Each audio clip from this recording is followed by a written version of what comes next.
जुदा दीवानापन अब ऐसे दीवाने से क्या होगा, मुझे क्यों लोग समझाते हैं, समझाने से क्या होगा। जुदा दीवानापन अब ऐसे दीवाने से क्या होगा, मुझे क्यों लोग समझाते हैं, समझाने से क्या होगा।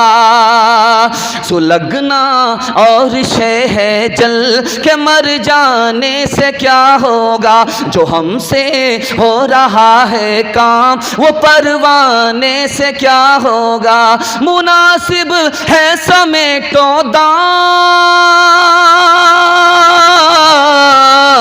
मुनासिब है समेटो मने दस्ते दुआ जिस ज़बां है बेअसर और हाथ फैलाने से क्या होगा। ज़बां है बेअसर और हाथ फैलाने से क्या होगा।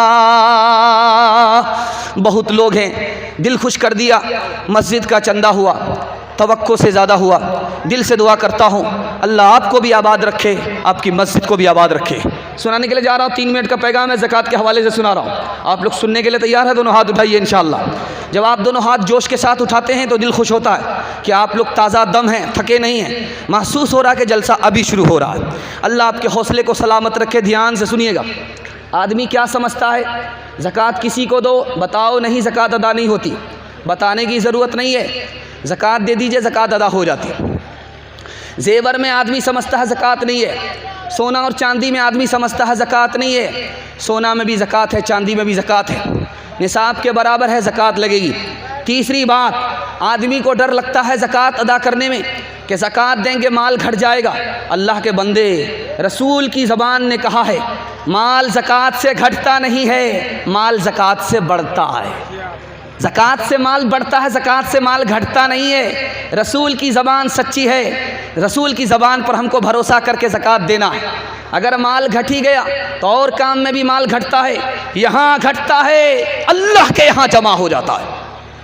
अगर आप ज़कात नहीं निकालेंगे आपका माल हलाक हो जाएगा, बरकत उठ जाएगी, कमाते रहेंगे, माल देखने को नहीं मिलेगा। आप सोचते हैं कि मेरे पास हराम नहीं है, हराम ही है, हलाल नहीं है, कैसे ज़कात अदा करें।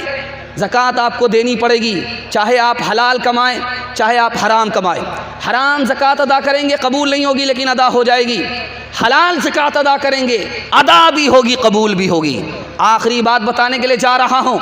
आदमी ज़कात देता नहीं है, ज़कात को जानता ही नहीं है, बदकिस्मत है, बर्बाद होने वाला है, भीख का कटोरा हाथ में आने वाला है। ज़कात तो देता है लेकिन हिसाब से नहीं देता, इधर बर्बाद हो रहा, उधर आबाद हो रहा है। ज़कात तो देता है लेकिन सारे माल की ज़कात अदा नहीं करता, थोड़ा रख लेता है, थोड़ा बचा लेता है, ये भी बर्बाद होने वाला है। ज़कात तो देता है लेकिन देख करके नहीं देता कि मदरसे को देना चाहिए, अमीर को नहीं देना चाहिए, पीर फ़कीर को नहीं देना चाहिए, मदरसे को देना चाहिए। मदरसे का 4 एहसान हमारे ऊपर है, इंशाअल्लाह वादा करेंगे चंदा नहीं देंगे। हाथ उठा दीजिए, ध्यान रखिएगा। मदरसे का 4 एहसान है। पहला एहसान ये है, अगर ये मदरसा नहीं होता तो इस मुल्क में इस्लाम ज़िंदा नहीं रहता, पहला एहसान। दूसरा एहसान, अगर ये मदरसा नहीं होता तो आज हमारे सर पर टोपी नहीं होती, हम इंसान नहीं होते बल्कि जानवर से भी बदतर होते। अगर ये मदरसा नहीं होता तो हमारे बच्चे को माँ तो मिलती, बाप नहीं मिलता। जब आलिम निकाह पढ़ाता है तभी औरत मर्द के लिए हलाल होती है। अगर ये मदरसा नहीं होता तो याद रखिए आपके बच्चे को फ्री में तालीम नहीं मिलती। मैं आपके सामने तकरीर कर रहा हूँ, इससे पहले दूसरे आलिम दीन ने तकरीर किया, उनसे पूछिए कि तुम्हारा पैसा खर्च हुआ है? नहीं खर्च हुआ। क्यों? मदरसे में तालीम हासिल किया। मदरसे में तालीम फ्री में हासिल होती है, दुनिया का कोई इदारा आपके बच्चे को फ्री में तालीम नहीं देता। मदरसे के 4 एहसान को याद रखिए, मदरसे को याद करके ज़कात दीजिए।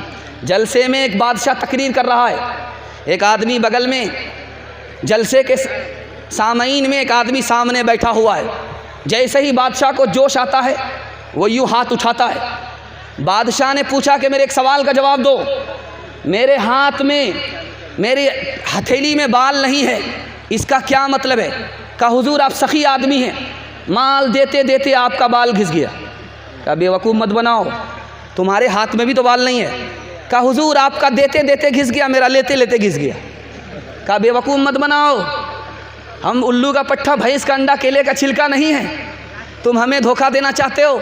इतना बड़ा जो मजमा जलसा सुन रहा है, किसी की हथेली में बाल नहीं है। कहा हुजूर आपका देते देते घिस गया, मेरा लेते लेते घिस गया, और इन लोगों का मारे हसरत के देखते देखते हाथ मलते मलते घिस गया है।